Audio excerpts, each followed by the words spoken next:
It was a total accident how it started. I moved up to Salmon Arm in 2014 and was trying to figure out how to get my property mowed down because it was all overgrown. And I ended up finding a lady that had rescued 4 yearlings, and she brought them out and they stayed here for the summer. And while that was happening, I started learning more and more about why she had to rescue them and what rescue was all about. The more and more I saw, the more and more I had to help.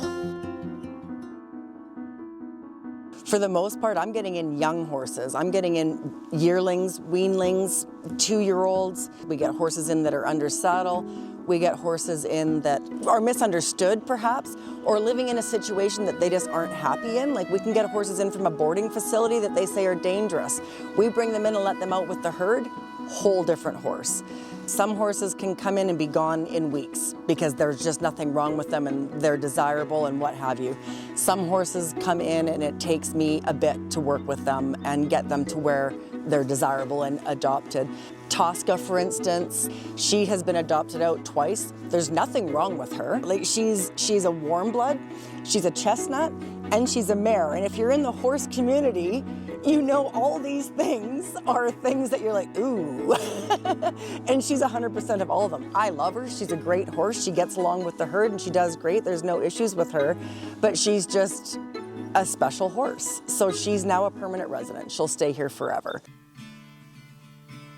The first thing I'm going to tell people when they come in and want to adopt a horse or talk to me about horses, I'm going to tell you everything in my mind that's a negative feature, which could be, okay, well, they don't love trailer loading. It might take them a few minutes, or they are a little bit spooky right now. And so I'll tell you everything that in my mind could be a negative feature, and then we'll go on to all the things that are amazing about the horses. So when you adopt a horse, you're not running any risk of the horse not being what you're told.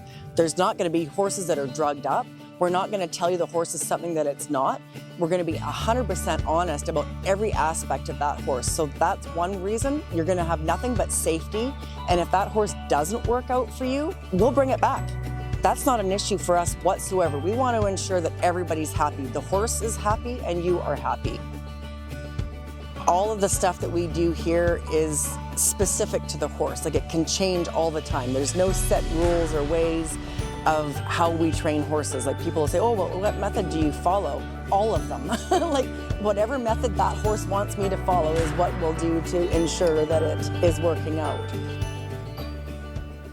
Horses can help you in every way. I deal with at-risk youth. We can have girls or boys come in here that are as angry as all get up, and you watch them soften when they go in with the horses. We also work with the Shuswap Association for Community Living, which is people with disabilities, typically mental disabilities. You watch the horses with them, you're gonna cry. Like, it's so amazing the impact a horse can have on your life.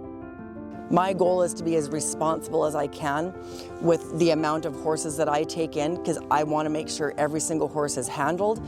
I also want to make sure I've got money in the bank that if anything goes sideways with any of these horses, I don't need to stress out. We're going to make sure we have those finances in place so that if something goes wrong, we're able to help.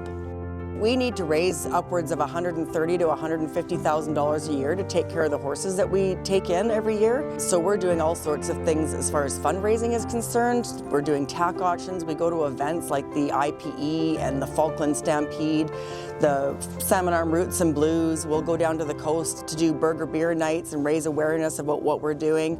So there's so many aspects to the rescue that people don't really think about. We're going 90 miles an hour every day of the week. What can people do to help? Well, we need help with fundraising. We need people to help with grant writing. We need people to come and scoop poop. We need people to come and help us build stuff. We need people to help with events. We need people to help with social media presence. You don't have to be a horse person or even an animal person to be able to help with the rescue. I think what we're doing is phenomenal. We've been recognized as one of the top 3 rescues in Canada. I think that's something that needs to keep going. Do I think I can keep it going forever and ever always? No, I don't think so. Certainly not on my own. I would love to be able to get more like-minded people in and be able to somehow raise more money to be able to sustain the horses on a property of their own, where there's pasture and I'm not having to buy hay all the time, and that they're able to be out and running around in a nice open field with the facilities also for me to be able to train them and handle them and all of that kind of stuff. You know, in the next 5-10 years, if we could somehow come up with that, I think that we would be able to probably attract more people to come and help. I would hope that in whatever capacity I can, that I have made an impact on people, that the rescue's made an impact on people, that people are more aware of why horses need to be rescued in the first place. And it's not just horse slaughter, it's everything. Like, people pass away without leaving their horses in their wills. They don't leave proper care, or people don't know how to care for them. Whatever the reason is, I would hope that I've made enough of an impact that people won't forget what's needed.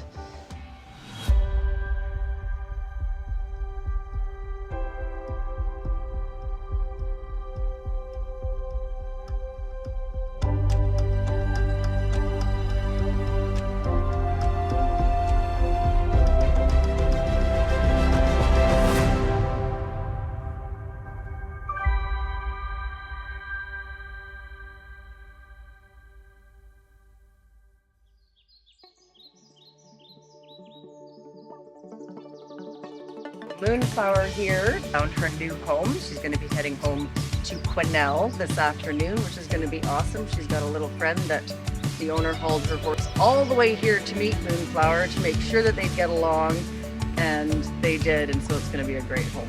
Hey, Jody McLean, I'm from Quesnel. I belong to the Backcountry Horsemen.